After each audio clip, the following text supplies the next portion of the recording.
आपल्यासोबत माजी मंत्री आणि माजी खासदार शालिनीताई पाटील आहेत. त्यांनी आज राज्यातील प्रमुख नेते जे आहेत म्हणजे शिवसेना बाळासाहेब ठाकरे पक्षाचे पक्षप्रमुख उद्धव ठाकरे, त्याचसोबत शरद पवार, सुप्रिया सुळे, प्रकाश आंबेडकर आणि अनेक महाराष्ट्रातील जे काही नेते जे आहेत त्यांना पत्र लिहिलेलं आहे. नक्की काय त्यांचं म्हणणं आहे, काय त्यांना नक्की म्हणणं मांडायचं आहे या पत्रातून, आपण त्यांच्याशी बातचीत करणार आहोत. आपल्यासोबत आहेत ताई, तुम्ही आज जे आहे ते पत्र लिहिलेलं आहेत. पत्रावर मी बोलते तुम्हाला, महाराष्ट्र सरकारच्या इरिगेशन खात्यामध्ये झालेला 70,000 कोटीचा घोटाळा. अजित पवारांनी इरिगेशन मिनिस्टरपर्यंत 1999 ते 2004 ह्या काळामध्ये ते इरिगेशन मिनिस्टर होते. त्या 10 वर्षाच्या काळामध्ये मीही आमदार होते, राष्ट्रवादी पक्षाचेच मी आमदार होते.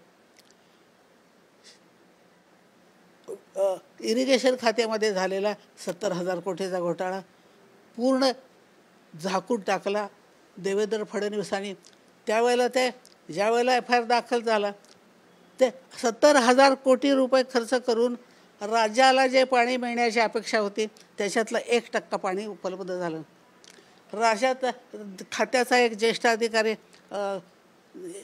FIR दाखल केला. अजित पवार म्हणाले तो वेडा माणूस आहे.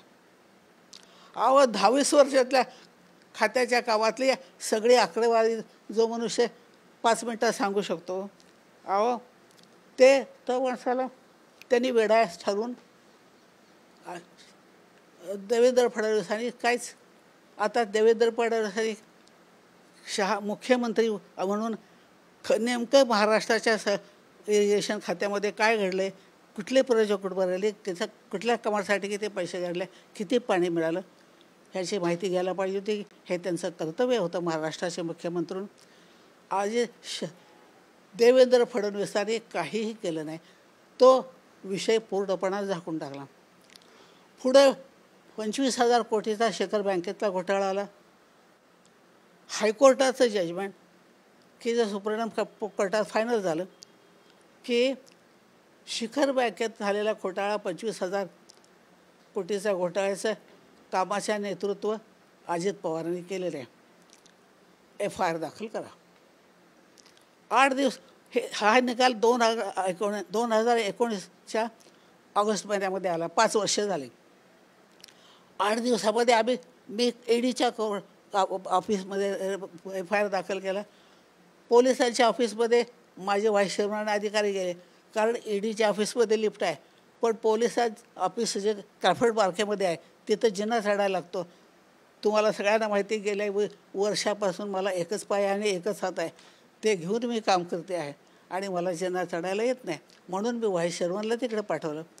आम्ही 8 दिवसाच्या आतमध्ये महाराष्ट्र सरकार आणि 8 दिवसामध्ये EDच्या ऑफिसमध्ये हे तुम्हाला आश्चर्य वाटेल की महाराष्ट्र सरकारचा एक पोलीस अधिकारी सिटी सिव्हिल कोर्टात गेले. वास्तव सिटी सिव्हिल कोर्टाचा ह्याच्याशी काही संबंध नाही, पण त्या अधिकाऱ्यांनी सिटी सिव्हिल कोर्टामध्ये जाऊन स्टेटमेंट केलं की शिखर बँकेतला घोटाळा ही फार लहान गोष्ट आहे, ही फार लहान गोष्ट आहे. त्यांनी केलेलं सिटी सिव्हिल कोर्टातलं कागदपत्र ते परोपकारी नाव त्याच्या अधिकाऱ्याचं आहे, त्या पोलीस ऑफिसर. फार लहान गोष्ट आहे, कामकाजातनं काढून टाकावं. ही आहे विषयावरती मला अनेक प्रयत्न करून. आता जे तुम्ही पत्र लिहिलेलं आहे त्याच्यामध्ये 70,000 कोटींचा घोटाळा हा भाजपने महाराष्ट्रामध्ये पचवला आणि 20,000 कोटींचा 25,000 कोटींचा घोटाळा जो आहे तो पंतप्रधान नरेंद्र मोदी यांनी पचवला. म्हणजे एकूण 95,000 कोटींचा अजित पवारांचा घोटाळा झाला आहे, असं पत्र तुम्ही जे आहे ते त्यांना लिहिलेलं आहे. बिनआकारत नाही. 70,000 कोटीचा घोटाळा देवेंद्र फडणवीसांनी पचवला आणि ते पचवायसाठी अजित पवारांची मदत केली. आणि शिखर बँकेतला 25,000 कोटीतला घोटाळा आल्यानंतर एक दिवशी नरेंद्र मोदी परदेशातून आले आणि त्यांनी एअरपोर्टला स्टेटमेंट केलं की इरिगेशन खात्यातला घोटाळा आणि शिखर बँकेतला झालेला घोटाळा हा कित्येक हजार कोटीचा घोटाळा हा पवारांनी केला आहे.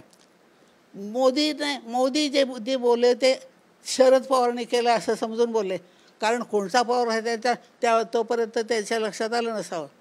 मी त्यांच्या लक्षात आणून दिलं की ज्या पवारांनी शेकडो हजार कोटीचा घोटाळा केला आहे ते पवार अजित पवार आहेत, शरद पवार नव्हे. ते एकाच परिवारातले आहेत, पण तुम्ही घोटाळा करू नका. हा पवार वेगळा आणि तो.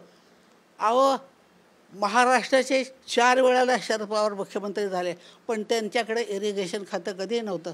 त्यामुळे त्यांनी इरिगेशन खात्याचा घोटाळा केला असं कुणालाही म्हणता येणार आहे. तेच मी सांगते, त्याला काय माहिती सांगायला लागेल की नाही लोकांना विषय समजावा म्हणून.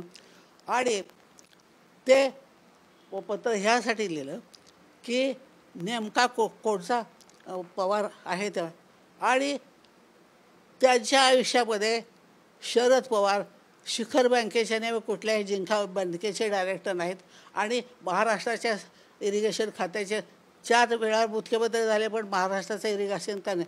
तेव्हा तो पवार म्हणजे अजित पवार आहे. हजारो कोटीचा भ्रष्टाचार करणारा अजित पवार आहे, शरद पवार नव्हे.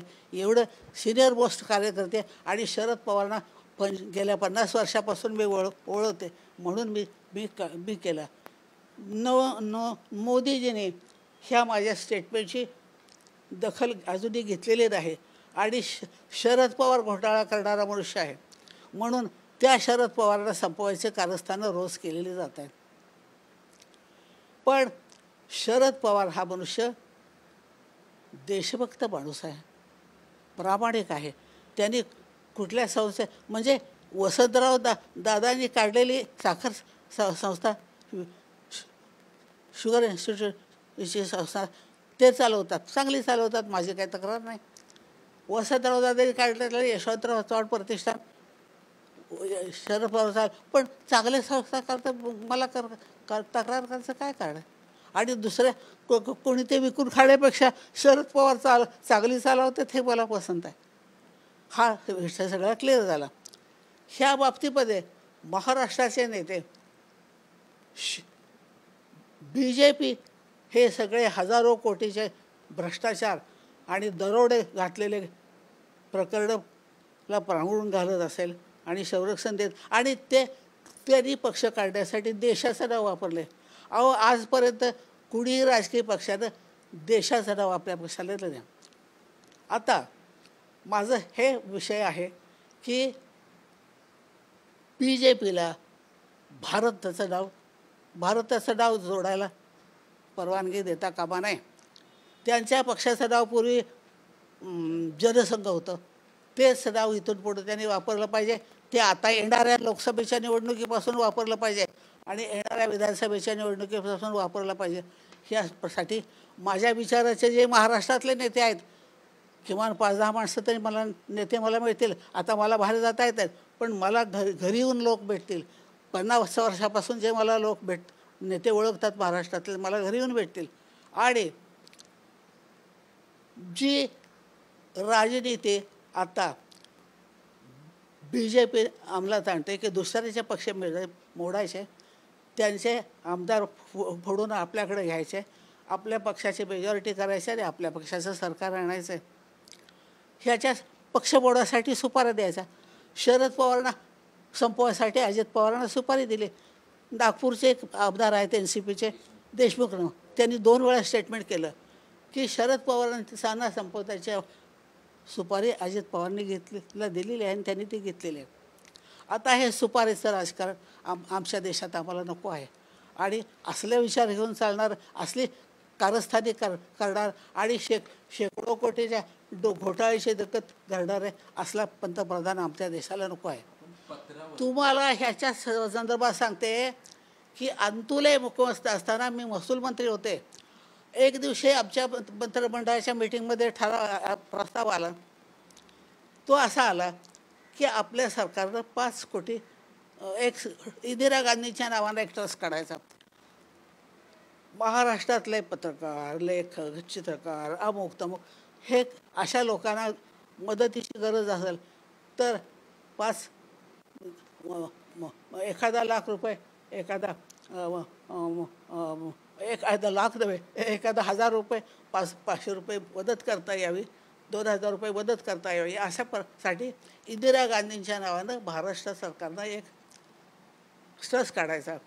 त्या ट्रस्टमध्ये 5 कोटी रुपये जमा करायचे, 2 कोटी रुपये सरकारनं घालायचे आणि 3 कोटी रुपये महाराष्ट्राच्या सहकारी साखर उद्योगातून जमवायचे.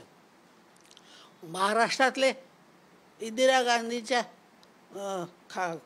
संस्थेत नावानं वळते करायला महाराष्ट्र सरकारचे ते 2-3 मंत्र्यांना अंतुल्याने बोलवलं. त्याच्यामध्ये मी होते. मी सांगितलं आता सरकारची संस्था असणार आहे, मुख्यमंत्री त्याच्या अध्यक्ष आहेत असणार आहेत आणि 2 कोटी तिकडे वळवायला काय हरकत नाही आणि काम चांगलं आहे. त्यानंतर साखर उद्योगातनं सहकारी साखर उद्योगातनं 5 कोटी रुपये 3 कोटी रुपये जमा करायचा विषय आला. त्या वर्षी सांगलीच्या आमच्या कारखान्यामध्ये 10 लाख टन ऊसाचं गळप झालं होतं. टनाला 2.5 रुपये प्रमाणे आम्हाला साखर कारखान्याच्याकडून पैसे आणायला सांगितले. टनाला 2.5 रुपयाप्रमाणे माझ्या कारखान्याच्या पोतीनं मला 25 लाख रुपये द्यावे लागत होते.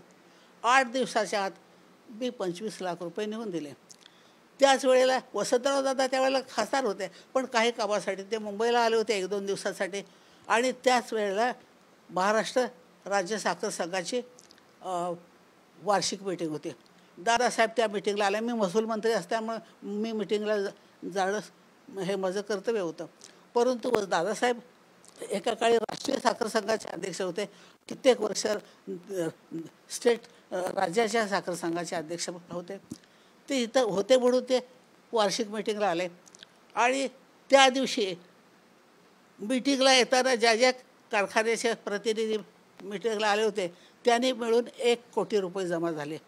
1 कोटी रुपयाचा धनादेश वसंतराव दादांनी मुख्यमंत्री पूर्ण साखर संघाच्या उपस्थितीमध्ये वसंतराव दादांनी स्वतः अंतुल्यानं दिला. झालं. साखर उद्योगातला कोटा 3 कोटीचा पूर्ण झाला, ट्रस्ट झाला. ज्या दिवशी माझ्या कारखान्याला 25 लाख रुपयाची पावती आली, त्या पावतीवरती महाराष्ट्र सरकारचं काहीही संबंध नव्हता, महाराष्ट्र मंत्रालयाचा काही मिळून कुठं एका खाजगी बिल्डिंगचा पत्ता होता आणि आचार्य नावाचा कोणी सेक्रेटरी त्यावेळेला महाराष्ट्रात नव्हता. आचार्य नावाच्या एका व्यक्तीनं संस्थेचं सेक्रेटरी म्हणून सही केली होती आणि संस्थेच्या अध्यक्षपदून महाराष्ट्राचे मुख्यमंत्री अध्यक्ष असेल मंत्रिमंडळानं ठरवलं होतं. पण संस्थेच्या कागदपत्रावरती जेव्हा अंतुने सही केली तेव्हा त्याने अब्दुल रहमान अंतुने म्हणून सही केली, मुख्यमंत्री म्हणून नाही. ट्रस्टला इंदिरा गांधींचं नाव केलं, दिवलं. 5 कोटी रुपये ते जमायचे ठरले. 3 कोटी रुपये सरकारातनं 2 कोटी रुपयाचं हे पैसे जमवण्यासाठी मोठा भाग माझ्या पतीनं घेतला वसंतराव दादांनी. कारण इंदिरा गांधींच्या म्हणजे देशाच्या पंतप्रधानांच्या नावाची इतकी चांगली संस्था. ज्या दिवशी पावती आली आणि जे त्या कारखान्याला पावती गेली, माझ्या कारखान्याला पावती आली, त्या दिवशी सरकारचा काही नाही संबंध नाही. आचार्य नावाचा कोणी महाराष्ट्र सरकारमध्ये सेक्रेटरी नव्हता, मुख्यमंत्र्यांचं ऑफिसचं काही आणि मला इतकं कन्फ्यूज झालं की इतके पैसे जमवण्यासाठी मी पुढाकार घेतला आणि ही संस्था नेमकी कशी काढलेली आहे. सरकारचा जरी ट्रस्ट असला तरी तो चॅरिटी कमिशनरकडं रजिस्टर करायला लागतो. मग मी चॅरिटी कमिशनरच्या ऑफिसमध्ये गेले. मी म्हटलं नेमका इंदिरा गांधींच्या नावाचा तुम्हाला आला आहे. तर म्हटले ट्रस्टचे अध्यक्ष अब्दुल रहमान अंतुले असणार आहेत, कुठल्या एका खाजगी बेलिमेंटेटरचं ऑफिस असणार आहेत आणि ट्रस्टमध्ये जे डायरेक्टर बोर्ड म्हणजे सॉर्ट ऑफ डायरेक्टर बोर्ड त्याला काय नावामध्ये ते जे कार्यकर्ते काम करतात त्याच्यामध्ये 2 जजेसची नाव आहेत आणि 2 तरी इतर कार्यकर्त्याचे नाव आहेत. अशा प्रकारे प्रस्ताव आमच्याकडे आले आहेत. म्हटलं तुम्ही त्याला मान्यता दिली का नाही. तर ते म्हणले सरकारनं काय करणार त्या मंत्रिमंडळाच्या ठरावाची पूर्ण माहिती मी घेतल्याशिवाय मी हे केलं नाही. दरम्यानच्या काळामध्ये इंदिरा गांधी मुंबईला आल्या. आता ट्रस्टला इंदिरा गांधींचं नाव होतं, पण त्याच्यासाठी नव्हे, पण अंतुलेने काँग्रेस पक्षाच्या आमदार खासदारांची मीटिंग राजभवनमध्ये बोलवली. मी त्या मीटिंगला होते आणि पंतप्रधानांच्या पुढं असं अंतुलेने सांगितलं की सरकारनं एक ट्रस्ट काढायला ठरवलं आपल्या नावावर आणि हे कागदपत्र तयार झाले तर, आणि पंतप्रधान म्हणून महाराष्ट्राच्या ह्या योजनेला आशीर्वाद द्या, शुभेच्छा म्हणून इंदिरा गांधींनी सही केली. इंदिरा गांधींच्या नावाचा ट्रस्ट काढला. त्याला शुभेच्छा देण्यासाठी इंदिरा गांधींची सही घेतली. महाराष्ट्राच्या जनतेतून आणि सहकारी संस्थांकडून आणि सरकारमधून 5 कोटी रुपये जमा केले. रजिस्ट्रेशनचे कागदपत्र जेव्हा माहिती घेतली तेव्हा असं झालं की 5 कोटी रुपये जमवून अंतुलेंनी स्वतःचा अब्दुल रहमान अंतुले म्हणून ट्रस्ट काढून स्वतःच्या ताब्यात 5 कोटी रुपये घेतले.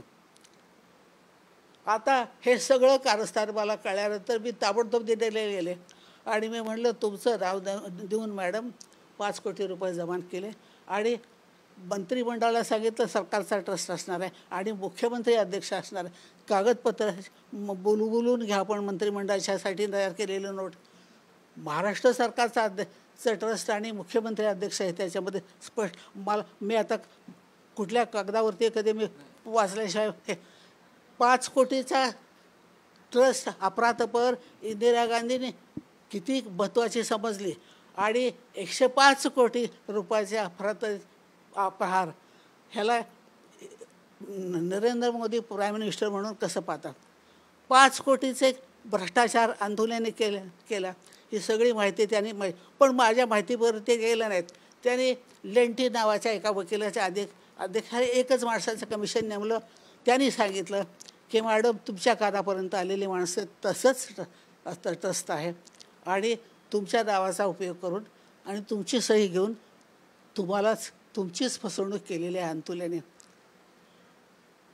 दरम्यानच्या काळामध्ये ह्याचा काय ते जनसंघाचा एक कार्यकर्ता कोर्टात गेला त्या ट्रस्टच्या विरोधात. अजून फायनल त्याचा काय पहिल्या कमिशनच्या ह्याच्यात कारवाई झाली नव्हती. इंदिरा गांधींनी अंतुलेंना फोन करून सांगितलं की उद्याच्या उद्या तुम्ही राज्यपालांच्याकडं राजीनामा मुख्यमंत्रीपदाचा द्या. 5 कोटीचा भ्रष्टाचार तो महाराष्ट्रातल्या मुख्यमंत्र्यांनी खपवू नये, कारण ही सगळी असं सगळेच आमदार खासदार अहो हे कशा आणि तरुण कार्यकर्ते कशावर अनुकरण करणार नाहीत.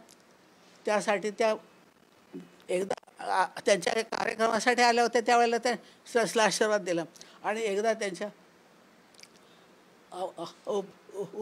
उपस्थितीमध्ये त्यांची सही घेऊन त्यांच्या नावानं काढलेला ट्रस्ट कसा आहे मी त्याला सांगितल्यानंतर पुन्हा एकदा ट्रस्ट सविस्तर माहिती घेतलं तर लेंटिन कमिशन नेमलं.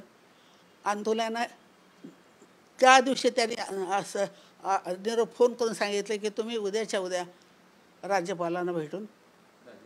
पण आता एक तो विषय कळला की 5 कोटींचा जो घोटाळा होता अंतुलेंचा, म्हणजे तुम्ही ते बोलले होतात इंदिरा गांधींनी तात्काळ त्यांना राजीनामा द्यायला सांगितला, परंतु 95,000 कोटींचा जो घोटाळा अजित पवारांनी केला आहे असं भाजप वारंवार आरोप करत होतं. आणि आता तुम्हाला न्याय मिळावा याच्यासाठी तुम्ही राज्यातल्या नेत्यांना पत्र लिहिलं आहे. अध्यक्ष शरद पवार असतील, उद्धव ठाकरे असतील, त्यांना आज तुम्ही पत्र लिहिलं आहे. त्या पत्रातून तुम्हाला न्याय मिळेल का? त्याबद्दल तुम्हाला काय वाटतं?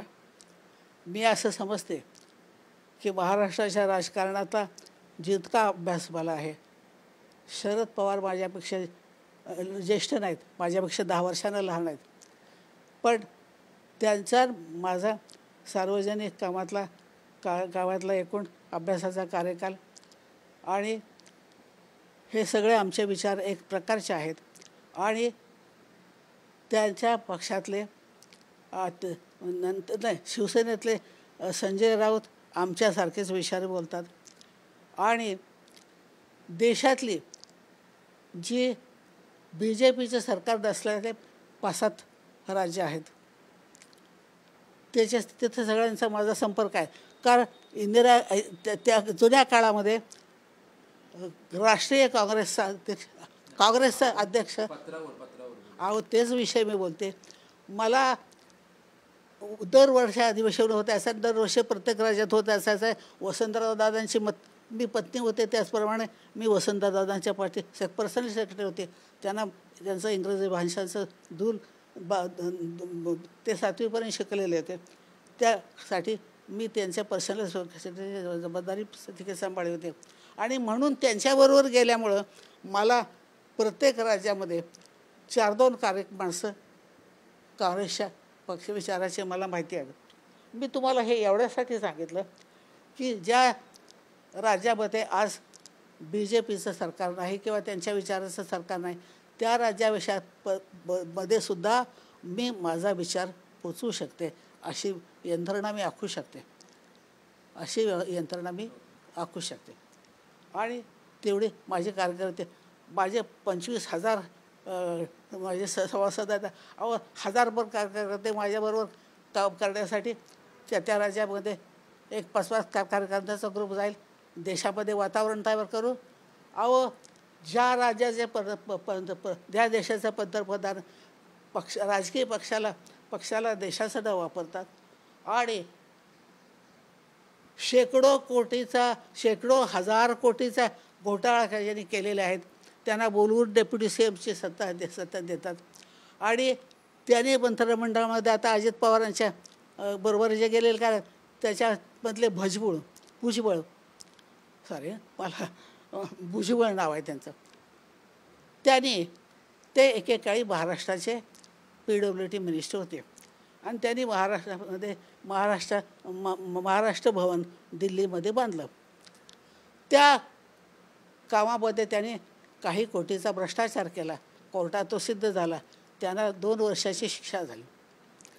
त्यांच्याबरोबर आता मंत्रिमंडळात असलेला अजित पवार आणि भुजबळ यांच्याबरोबर आता मंत्रिमंडळात असलेले मुंडे, ते त्यावेळेला पण मंत्री होते, आजही आहेत. 2 वर्ष देशात आणि महाराष्ट्रामध्ये मोठी लाट, 2 वर्ष आलेली लाट कमी झाली नाही. आणि महाराष्ट्र सरकारनं आणि देश पार्टीवरती भारत सरकारनं असा आदेश काढले की सर्व धर्माची मंदिरं बंद करा. त्या धर्माच्या लोकांनी घरात बसून आपल्या देवाची प्रार्थना करावी. सिनेमाचे सर्व थिएटर बंद करा, तमाशाचे सर्व थिएटर बंद करा. अशा आणि 3 माणसाने पैसा जास्त लोकांनी एकत्र जमायचं नाही. बाहेर जाताना मास्क लावलंच पाहिजे. असे हे असताना हे मुंडे नावाचे जे मंत्री आहेत ना, त्यांना दररोज तमाशा बघितल्याशिवाय कदाचित झोप लागत नाही.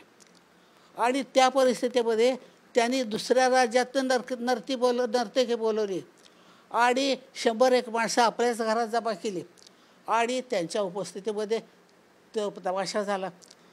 ते नर्तकीला किती वेळा कशी तरी दाद दिली हे मी स्वतः TV प्रसिद्ध झालं, मी स्वतः पाहिलं. ज्या माणसाला महाराष्ट्रामध्ये तमाशाचं थिएटर उघडून होतं आणि म्हणून त्यांनी परराज्यातनं नर्तकी बोलून स्वतःच्या घरातच 100 माणसं बोलवून तमाशा केला. आणि त्या मुंडे नावाच्या व्यक्तीला जर तमाशा खेळी राहता येत नसेल तर त्यांच्याकडची त्यांच्या मंत्रिपदाची जबाबदारी काढून घ्या आणि त्यांना मोकळं करा. आमच्या दररोज एका गावाला ते तमाशा करत फिरतील. आपण पाहतोय की शालिनीताई पाटील यांनी जे आहे ते आज पत्र लिहिलेलं आहे. त्या पत्रामध्ये अजित पवार यांचा 95,000 कोटींचा घोटाळा जो आहे तो घोटाळा भाजपकडून लपवण्याचा प्रयत्न होतोय. 75,000 कोटींचा घोटाळा जो आहे तो भाजपने महाराष्ट्रामध्ये लपवलाय, तर 25,000 कोटींचा पंतप्रधान नरेंद्र मोदी यांनी घोटाळा लपवलेला आहे. याविषयीचं पत्र जे आहे ते महाराष्ट्रातील प्रमुख नेत्यांना जे आहे ते शालिनीताई पाटील यांनी लिहिले आहे. त्याचसोबतच छगन भुजबळ असतील किंवा धनंजय मुंडे असतील, हे देखील मंत्री जे आहेत ते आरोपी असलेले मंत्री जे आहेत ते या ठिकाणी आहेत असं देखील मंत्रिमंडळात असं देखील शालिनीताई पाटील यांनी म्हटलेलं आहे. कॅमेरामन मनीष सह निवृत्ती बाबर, TV9 मराठी, मुंबई.